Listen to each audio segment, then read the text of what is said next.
I am delighted to be joined once again by Madalina and Lena, who I spoke to a few weeks ago before they set off on their trip to Brazil for the project, The Invisible Side of Hope. Since then, I've actually received an amazing bracelet all the way from Brazil via Florida, made in the very location where you were filming just a few weeks ago. So tell me, how did your trip go and what can you tell me about it?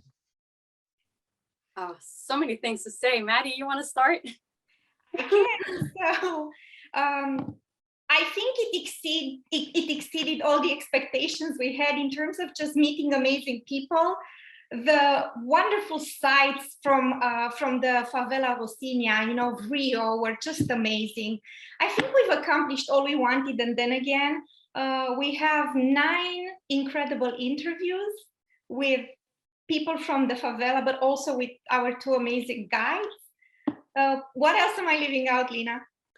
Oh, no, just the fact that we got really good insight into life in the favela and what people are doing, that research from the other end of it and talking to the guides just did not give us that, but being immersed in it and actually seeing what's happening and feeling the community and the love they have for each other there, actually the support, they actually support each other. It just was wonderful to see. In some of your clips on social media, I've seen there's a real passion among everybody, isn't there, about what they're doing, all the different things that are going on in that community, but so much passion. Madalina, I saw you were having some interesting dance lessons at one point, weren't you, out there? It was an impromptu, and Lena will have to tell you about her impromptu music class as well, but mine was impromptu. It was with the members of Acorda Capoeira, and who most of them are just born and raised in the favela. And the instructor, my instructor, I was so impressed by him because he is born and raised, like I said, in the favela, and he does the martial arts, he does the capoeira.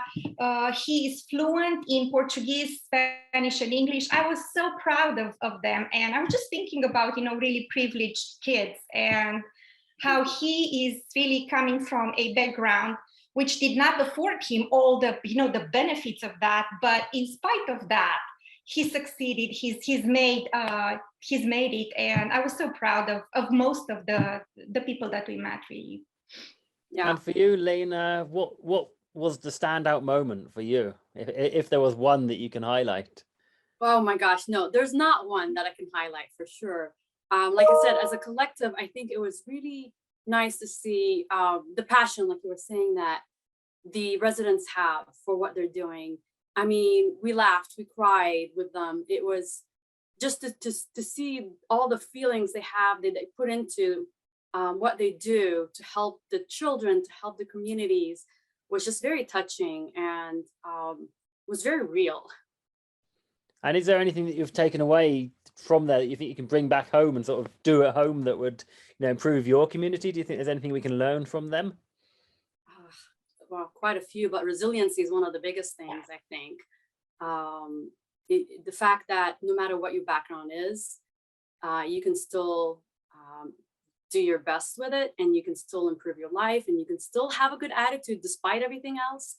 And you can still be there for others. I think those are all great lessons we took from them, that despite their circumstances, they continue to strive and they continue to better themselves instead of the opposite, the negative, maybe attitude or negative thoughts, about life. So I think that's really important.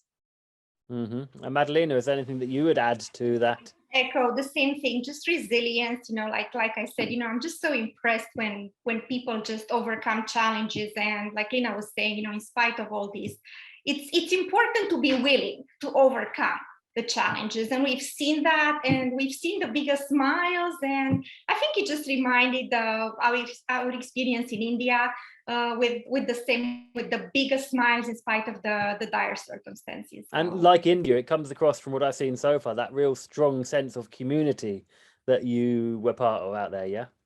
Community from the members within the Rocinha, but also we met some amazing ladies from one was from Sweden and the other one from New Zealand. So they are now part of the community, but really outsiders to the community who are doing amazing projects. They've been living in the favela for years, and that was just incredible. Very inspiring stories. And how do people feel about living in the favela then? They love it. Some of them don't want to ever leave, and those who leave to better themselves want to come back to better their communities. That's the feel we got, right, Maddie? I mean, our guide was saying he doesn't want to leave. The Brazilian guide, he lives there. He goes into the favela all the time.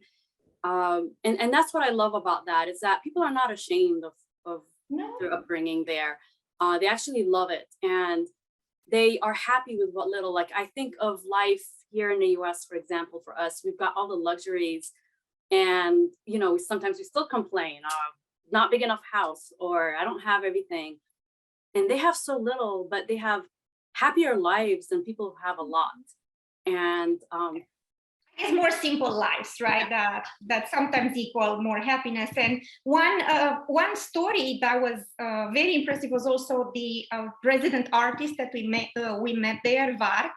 And he's now known in Europe. I mean, he has murals in Germany, and he's doing a bunch of projects in Germany, but he still chooses to live in Rocinha. He's never left the favela. That's his place, that's his home.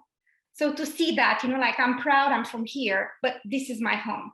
It's really interesting, because I think certainly here in the UK and in America, we're programmed to chase wealth, aren't we? We feel that we always have to chase more money, more possessions. And we feel that poverty is something we have to run away from, right? I think in the Western world. And what you've seen is that these people, actually your community is your community regardless of your financial, economic state, right?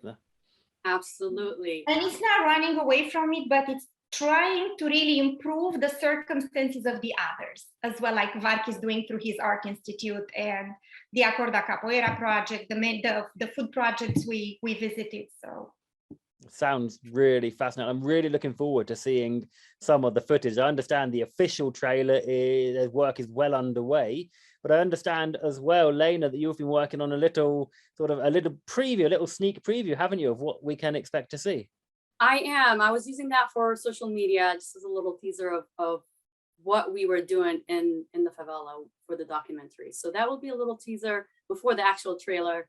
Our amazing director and videographer, Matt, he's putting that together. So once that's out, we'll be happy to forward that as well and share it, of course. Really looking forward to seeing that myself, but of course to sharing it with our audience as well. Madalina and Lena, thank you ever so much for joining me today. And I'm really looking forward to seeing the footage. Really, really excited about that. Thanks for having us again, Alan.